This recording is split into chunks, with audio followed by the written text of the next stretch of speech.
So, hello. So, muli po, good afternoon po sa lahat. So, we are from Sambayanan. So, kami mga dating cadre at members of the CPP, NPA, NDF, alongside with the former members ng mga underground mass organizations whom we organized before dun sa mga kanya-kanyang areas namin sa Kanayunan. We formed Sambayanan as an alternative organization, asserting for social reforms in a peaceful and a reform-centric manner instead of the violent way na sinulong namin noong kami membro pa ng NPA at saka ng CPP. So yun po, sa nakalipas po na mga araw, even last week, napakainit po ng issue. Nagsimula po ito nung abrogation ng UPDND Accord.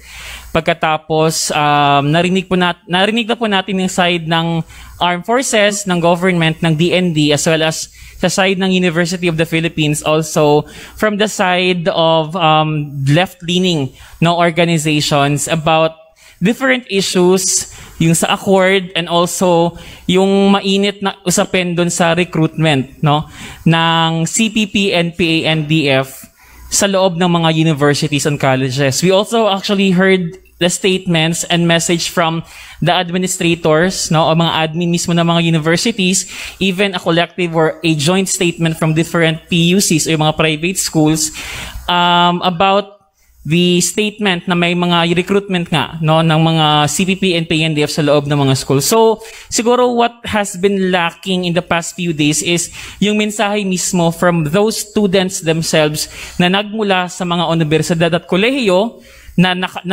naging involved sa aktivismo at kalaunan ay naging mga kasapi ng CPP, NPA, NDF mismo.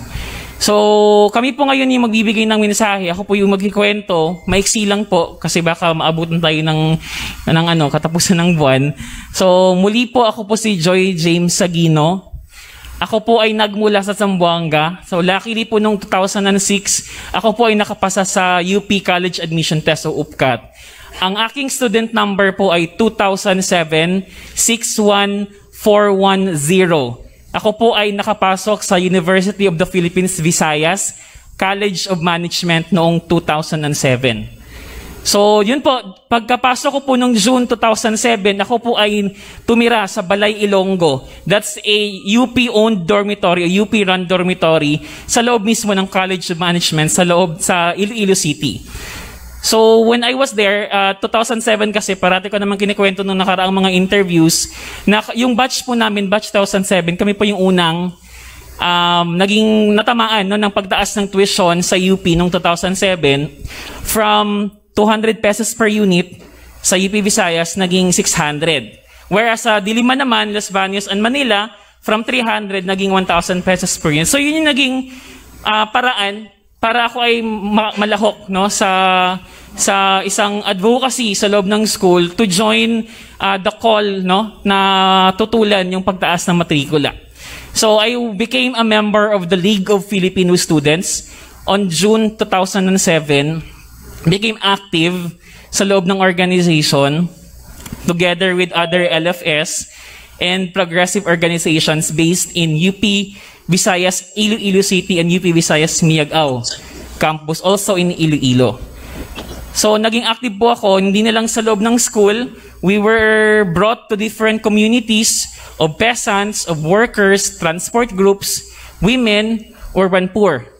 So, that's already one way of radicalizing the students, exposing them to different social issues, and teaching them na these social issues are caused by the government.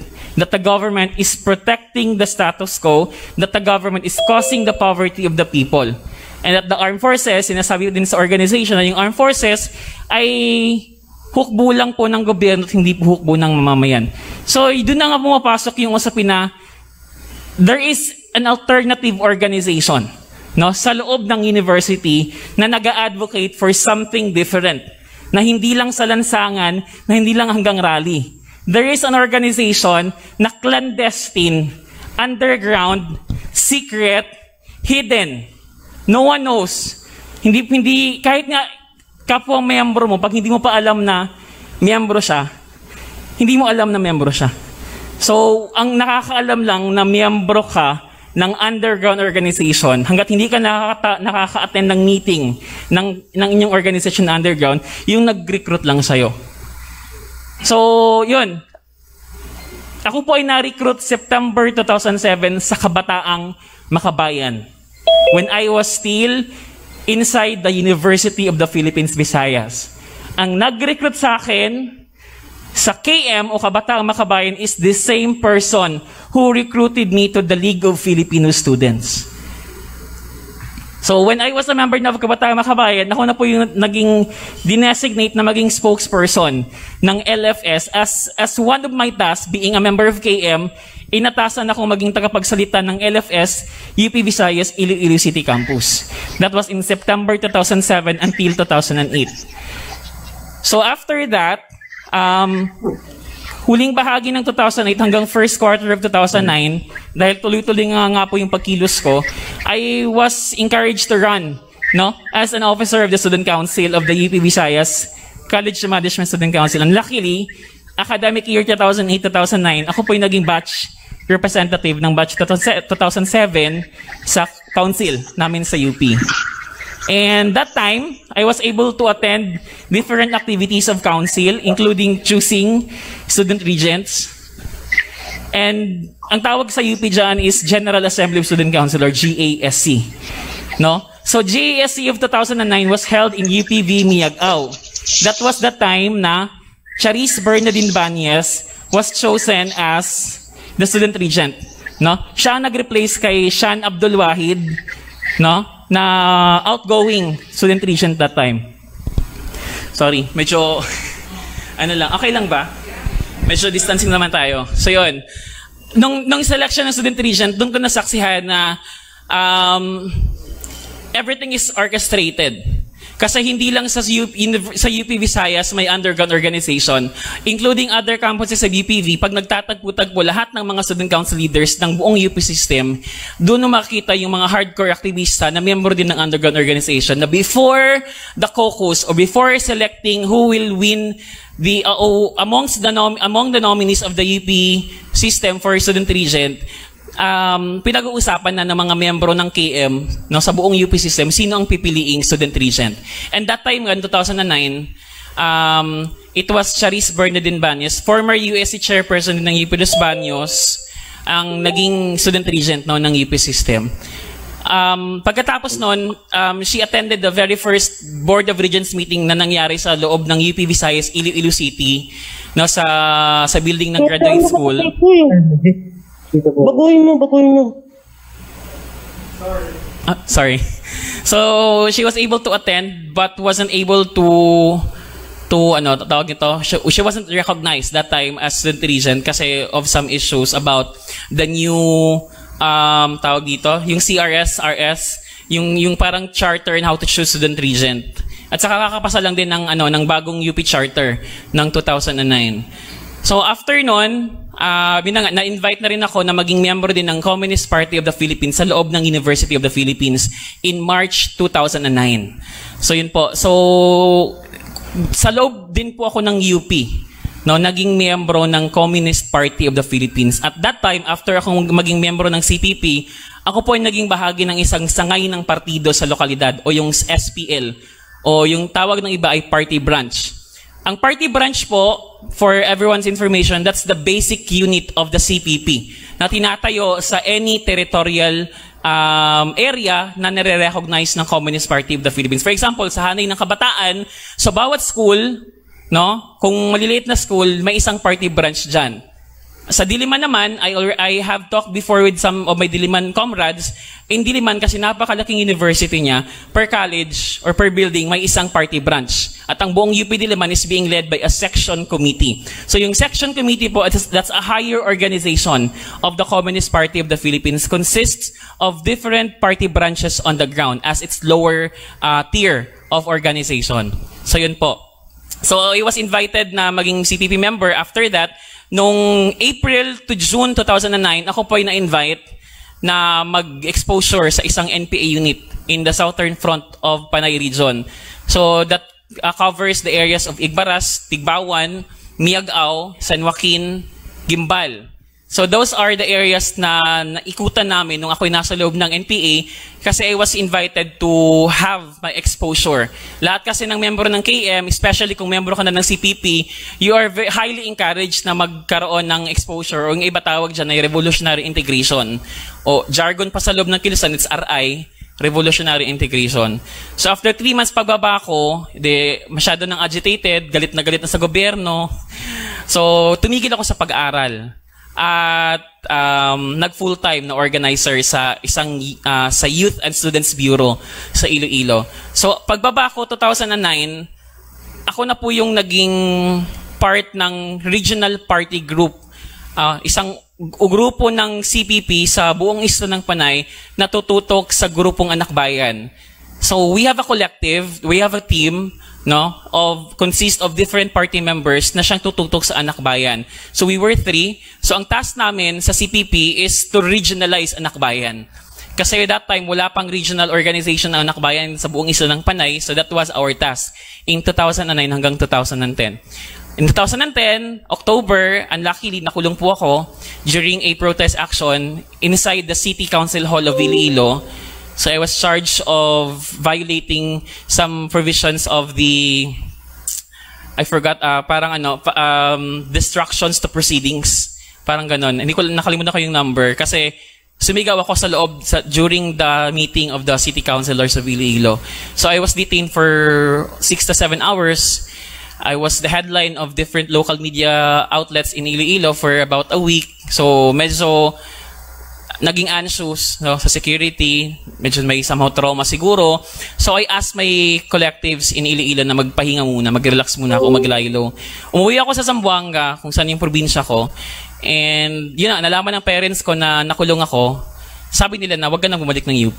Kasi your circle of friends in UPs are not good influence, parang ganun. So, sa part ko naman, syempre, medyo nakukonsensya rin kasi that time ako yung inaasahan ng family ko. So, nag-stop ako, bumalik ako ng Iloilo, nag-apply ako for honorable dismissal or HD to get all my records and waiving my rights, no, to go back to the University of the Philippines. At bumalik ako ng Zamboanga, nag-enroll ako sa Western Mindanao State University or WIMSU. So, when my comrades in Iloilo knew na maglilipat ako ng WIMSU, they immediately endorsed me to the CPP organization in Zamboanga City. So, yun po. Naging part po ako, expanded number ng Zamboanga City Territorial Party Committee. That's an expansion area of the Southern Mindanao Region or SMRC ng Davao. So, after nun, dahil naglaylo na rin ng iba, yung ibang mga collective namin sa Zamboanga, nag-NPA na din. So, what happened is, I became the Deputy Secretary of the Youth and Student Committee in Zamboanga, eventually became the regional spokesperson of Anak Bayan in Zamboanga. I was able to attend the 6th National Congress of Anak Bayan held in PUP in 2011. So, I was elected as the National Vice Chairperson for Anak Bayan. For Mindanao. So that time, our chairperson was Vencer Crisostomo, our national vice chairperson was Anton Dulce, our secgen was Charis Banyes. So that's the same Charis Banyes na naging student regent sa UP kasi tumigil na din siya sa pag-aral at nag-full-time organizer ng Anak Bayan. So after nun, a few months after, we were invited to attend a lecture, like a 3 weeks lecture sa loob ng NPA sa Davao. I became very agitated, no? Masyadong indoctrinated. Sobrang galit na sa gobyerno that time. So hindi na ako bumaba. Nagpaiwan ako sa loob ng NPA unit at nag-full-time December 2011. So yun. That was my life before I became an NPA. I left the NPA, fast forward na lang, kasi hindi naman siya part talaga ng topic natin today. I left the NPA in September 2017. I ran for a sanctuary sa loob din ng isang legal organization in Cotabato City, October 2017 to March 2018. So, outside the NPA, naging bahagi pa rin ako ng White Area Organization ng CPP. I was able to join the kampuhan of the Lumads in UP Diliman in November 2018. Naka-join din po ako ng kampuhan ng mga Lumadin sa tapat ng Central Office ng DepEd in Pasig.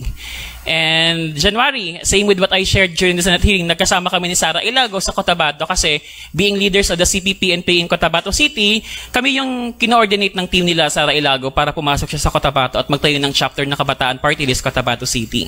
And eventually in March, because of some threats, both from my former comrades in the Philippine Army and the Armed Forces, I left Cotabato and nagtago-tago sa Cebu until I came out again in March 2020 last year para magbalik loob, and here I am right now. So, as a summary siguro ng buhay ko,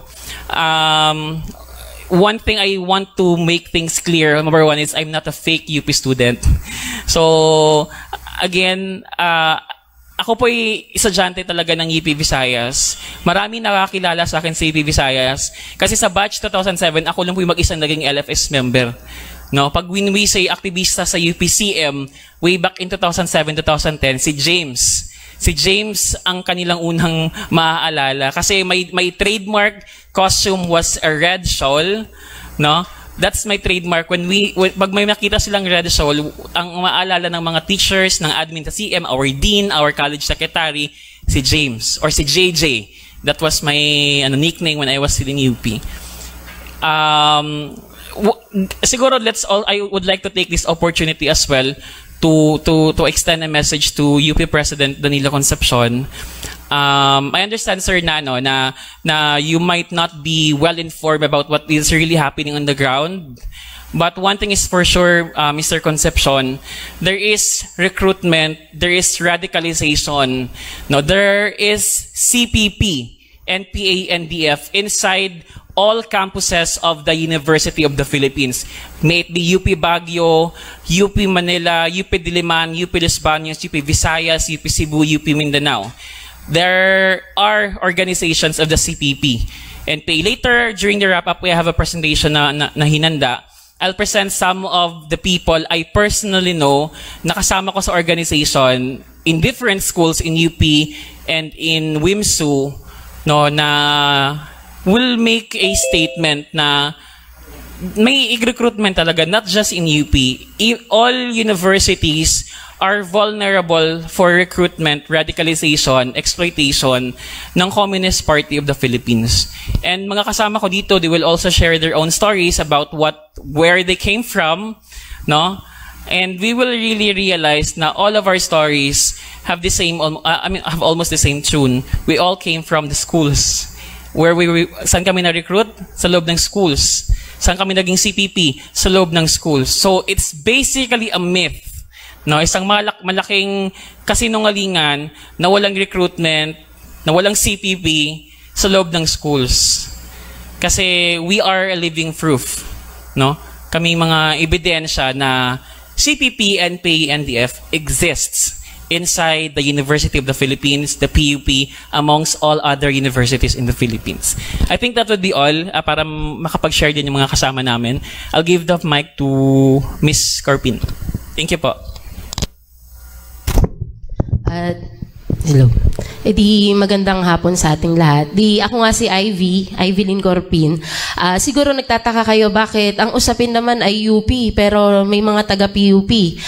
Isa lang, una, sabi nga kanina ni Kaamihan, ang recruitment hindi lang nananatili sa UP. Sa lahat ng state universities and colleges, may recruitment na nangyayari sa buong bansa. Hindi lang sa mga state universities and colleges, pati sa mga private higher education institutions na mga eskwelahan ay may nagaganap na recruitment. Ngayon, gusto ko lang ibahagi paano yung pamamaraan ng recruitment sa loob ng paaralan. At anong kaugnayan nito doon nga sa infiltration ng CPP, NPA, NDF, hindi lang sa mismong PUP maging sa UP. Ako ay nag-aral sa PUP noong 2010. My student number was 2010-08895-MN-0. Yun yung, nung pumasok ako sa PUP, wala akong alam sa aktivismo, wala akong alam sa usapin ng CPP, NPA, NDF. Hindi ako mulat doon sa pinaglalaban nila o sa revolusyon na nangyayari.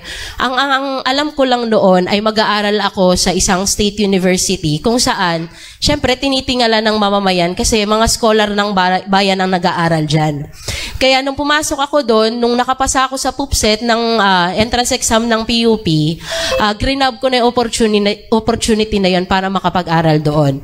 Nung nag-aral ako doon, 2010, unang araw pa lang ng klase namin, may mga aktivista na pumapasok sa mga classroom at nagro-room to room. Ano ang tinatalakay ng mga aktivista pag pumapasok sa mga classroom? Gaya nga ng lagi kong sinasabi sa mga interview, una, nagtatalakayan ng tungkol sa ano yung advocacy ng kanilang organization, ano yung layunin, bakit sila nandoon. Tapos, nung pumasok ako ng PUP, kasagsagan yon ng sunugan ng mga upuan, computer, electric fan, doon sa tinatawag naming papay. Kaya yung mga estudyante, hindi naman lahat yun aktivista, yung mga nakatingin doon sa corridor, na nakatanaw doon sa sinusunog. Siyempre, out of curiosity, tumitingin sila doon sa nangyayari. But not all of them are activists. Kaya sa PUP, maraming hindi aktivista, maraming hindi naman CPP NPA members, even sa administrator sa faculty, meron lang mga influence, pero merong kukonti na maiingay. Yun yung mga left-leaning talaga na mga organizations like Anak Bayan, LFS. Kaya nung time na yun, pumili ako ng organization na papasukan ko at sasalihan ko. Dahil syempre bilang kabataan, naghahanap ako ng grupong kapapalooban ko.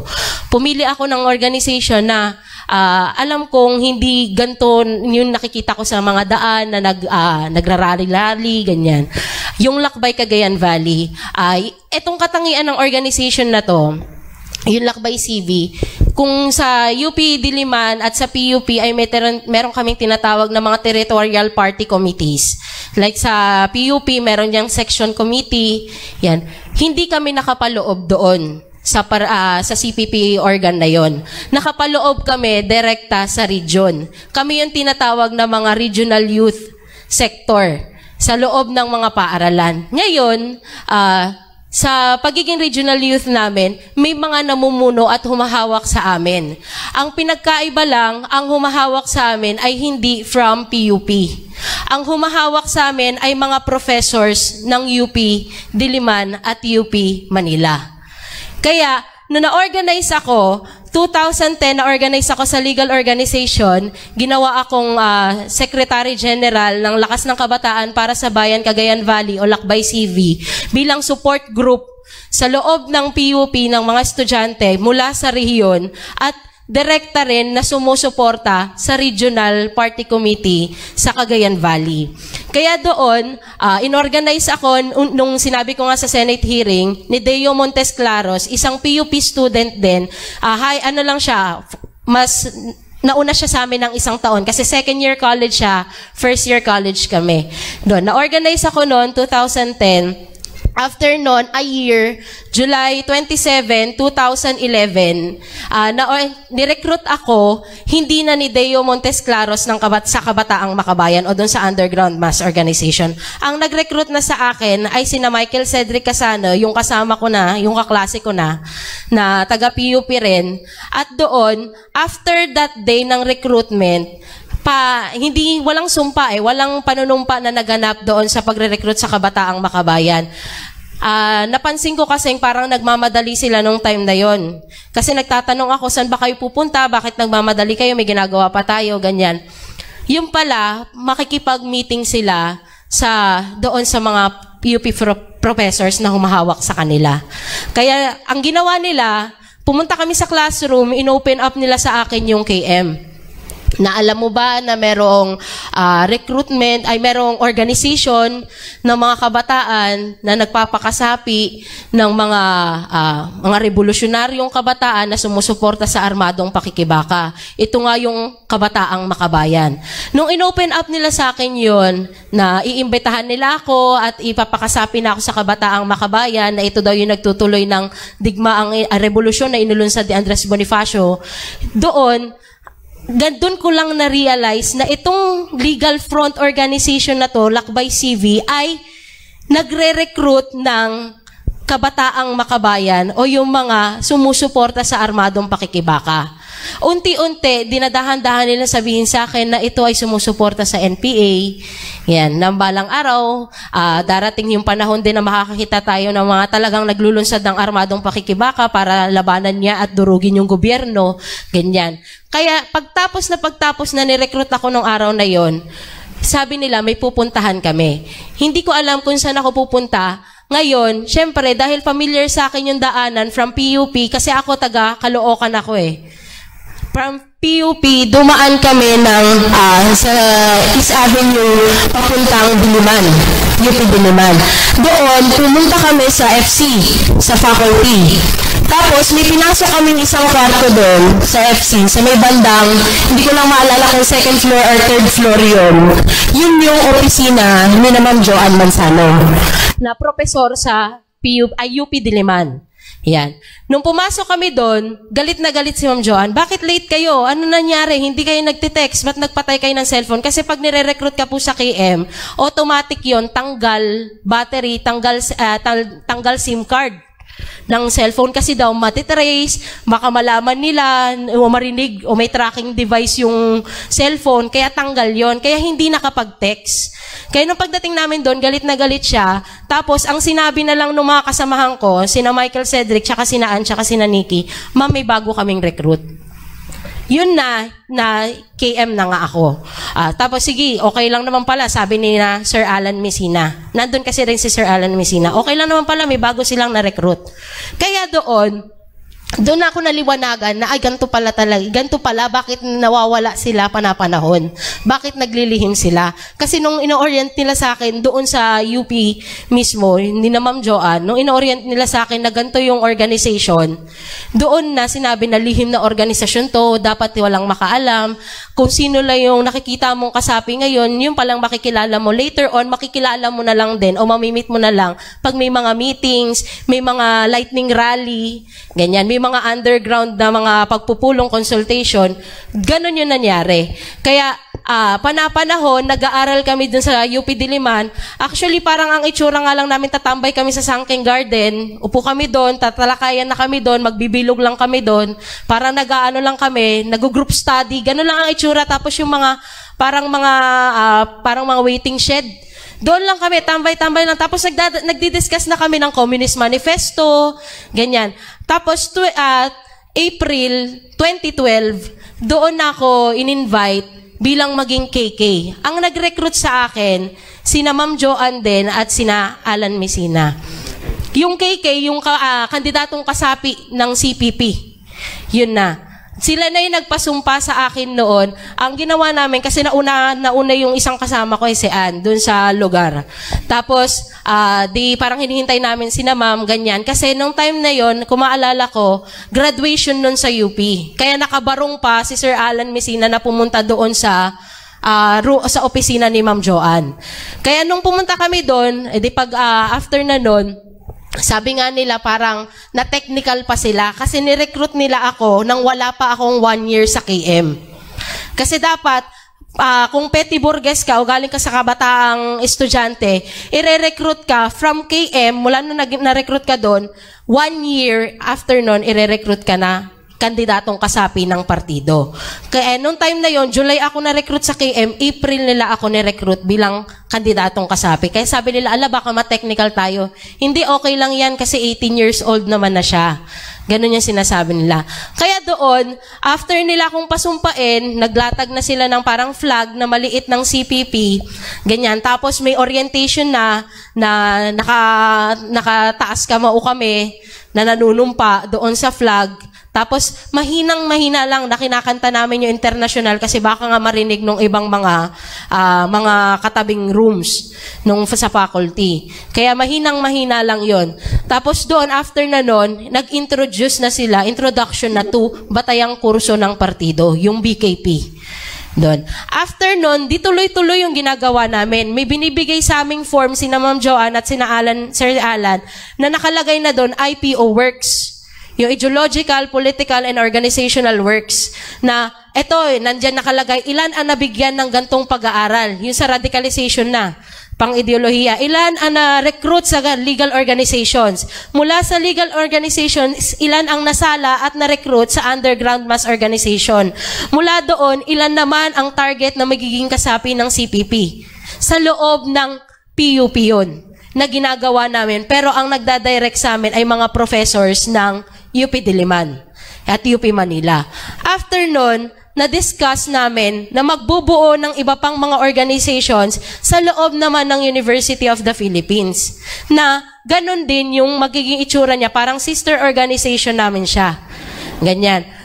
Binuo ang UP Mingan, merong UP Civic, merong UP Kaisa, ganun yung nangyari. Tapos, from time to time, nagkikita-kita kami ng mga kabataan na yon. At syempre, dahil mas nauna kami at alam na namin yung underground, unti-unti, sabi nila, mag-introduce tayo. I-introduce na natin sa kanila yung tungkol sa underground movement. Yan. Kaya nung 2012, naging kandidatong kasapi ako, paano ako nakarating ng Cagayan Valley? Kasi 'di ba, sinasabi na yung organization namin, advocate ng Cagayan Valley, ganyan-ganyan. Yung mismong si Sir Alan Messina, na-recruit sa CEGP, sa Kalikasan Youth at sa Kabataan Party List. Yan, si Ka-Ira, yan yung nakasalamin. Ayan, CSU yan, Cagayan State University yan. Ito namang katabi niya na naka-blue, yan si Janos Miguel Gallio, taga NVSU, Nueva Vizcaya State University. Na-recruit din sa Kabataan Party List at ni-recruit namin sa KM hanggang maging kasapi ng CPP at kasalukuyang medical at political guide ng West Cagayan Danilo Ben Command. Tapos si Femi Galapon, si Calirio, na from Isabela State University, Etchage, na na-recruit sa Kabataan Party List, later on naging NUSP, at nasa Central Front ng Isabela. Yan. Tapos ako, yung maikli ang buhok na katabi ni Calirio na babae, yung katabi ko na maliit na babae, yan si Ma'am Joanne Manzano, na nag-discuss nung panahon na yan ng Rizal in Revolution.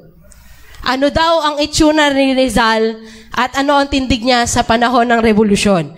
Yan. Pero, yan ay in-invite namin siya para mag-discuss bilang isang profesor sa UP Diliman tungkol doon sa revolusyon. Para ma-agitate yung mga kabataan na hindi lang pala si Andres Bonifacio ang nagre-revolusyon, pati pala si Rizal. Pero point of view niya yon, kung paano niya diniscuss. Yan.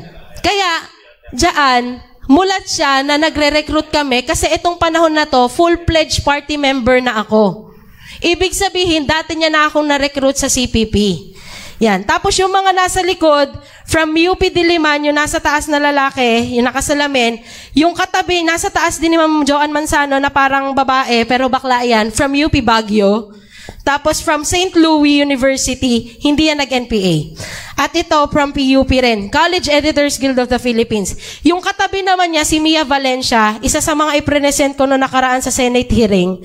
Siya si Ka-Cherry, na ang ino-organize niya ay ACT teachers, na pumapasok sa mga elementary schools para mag-organisa ng mga guro. NPA na rin po siya ngayon. At nasa Cagayan po siya.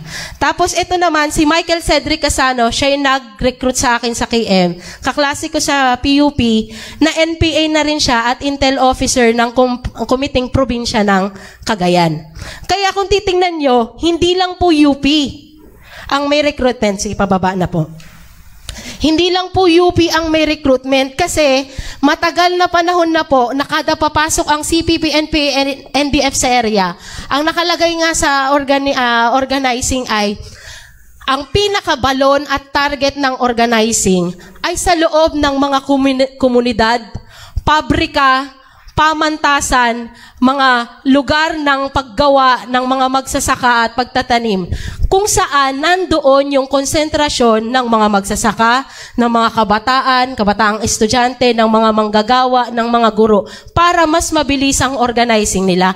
Kasi lahat yan, meron silang kanya-kanyang interes na pwedeng i-exploit ng CPP, NPA, NDF para mahikayat nila na magalit sa gobyerno and later on, sumampa at maging kasapi ng CPP at NPA.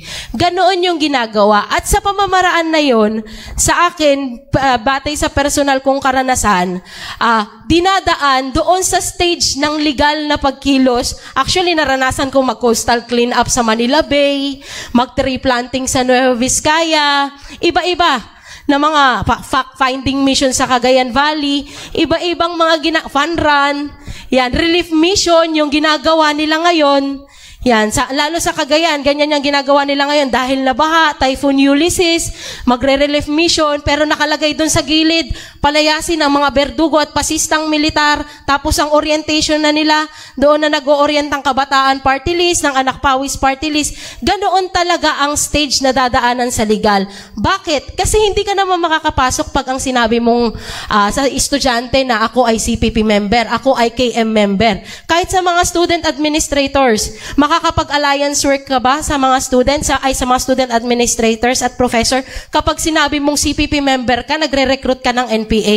Hindi. Kaya gagamit ng mga legal na organisasyon para i-recruit yung mga kabataan at paniwalain na ipinaglalaban natin ang academic freedom, ipinaglalaban natin ang students' rights, ipinaglalaban natin ang mga peasant advocate tayo. Ganoon ang gagawin. Kaya doon sa proseso na yon, yun yung proseso ng arouse, agitation, hanggang sa ay oo nga, tama nga yung sinasabi nila. I-immerse ka na. Gaya nung sinasabi nga kanina ni Kaamihan, in-immerse na siya, galit na siya sa gobyerno. Ganon din yung nangyari sa akin. In-immerse ako sa kung saan merong mining ng Oceana Gold sa Nueva Vizcaya. Nakita ko yung mga magsasaka na nakapikit, nakabarikada doon, na nawalan daw sila ng tirahan, pero pwede naman silang pumasok sa community.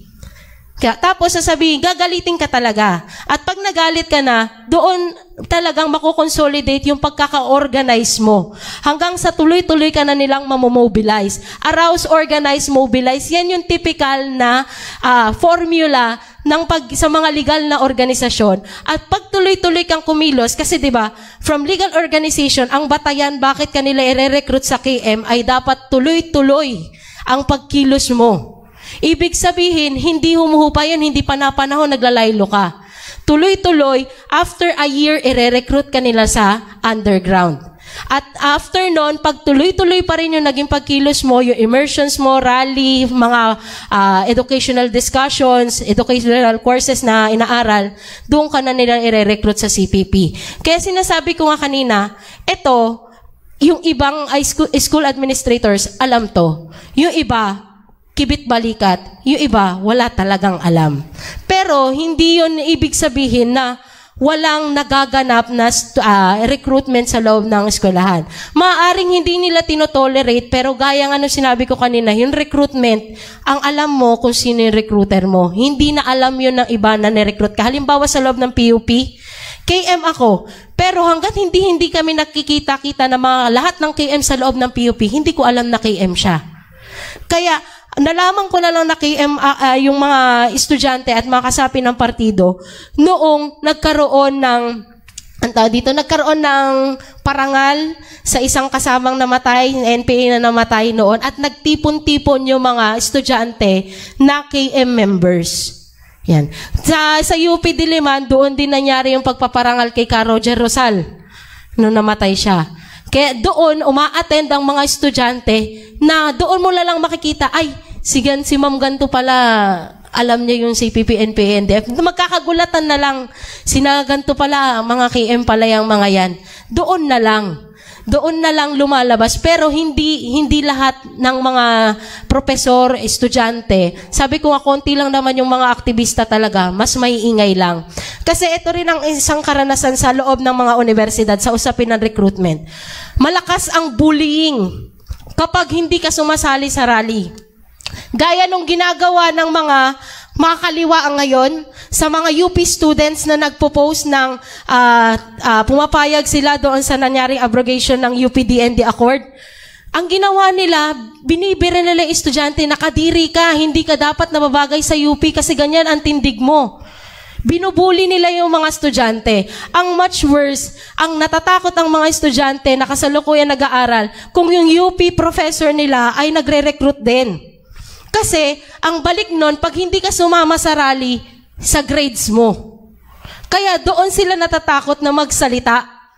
Actually, nitong mga nakaraang araw, dun sa mainit na issue ng usapin ng UPDND, may mga nagme-message na mga estudyante na pinapakita nila, o ganito kami binuli, ganito nila ipinopost na sinasabing kadiri kami, mga bobo kami, hindi dapat kami nababagay sa UP, ganyan. Tapos yung mga professor, pag hindi kami sumali sa rally, pag sumali kami sa rally, may plus grade direct doon sa card namin. Pag wala naman, hindi kami sumali, pwedeng ibagsak nila kami. Ganon yung nangyayari. At yun yung nakatakot-takot kasi yung mga state universities and colleges, mga ISCO at ISCA ng bayan ng nag-aaral yan ng buong puso dahil gusto nila na matuto, gusto nila sa darating ng panahon na maayos yung kanilang buhay.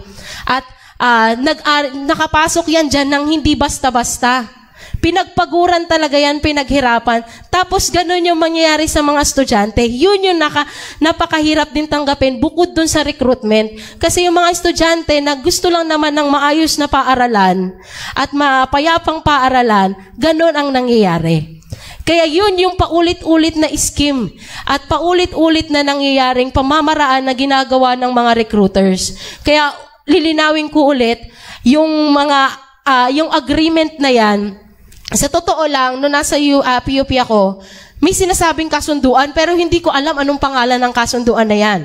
Sasabihin lang nila, may kasunduan ang PUP na hindi pwedeng pumasok ang basta-basta ang uniform personnel ng gobyerno dito sa eskwelahan. Anong mangyayari pag pumasok sila? Magrarally yung aktivista. Papalayasin yung mga yon. Bakit? Sino ba ang pangunahing nagtutulak ng rally? Yung seksyon, yung CPP. Kasi pag pumasok sila, threat na yun dun sa activity.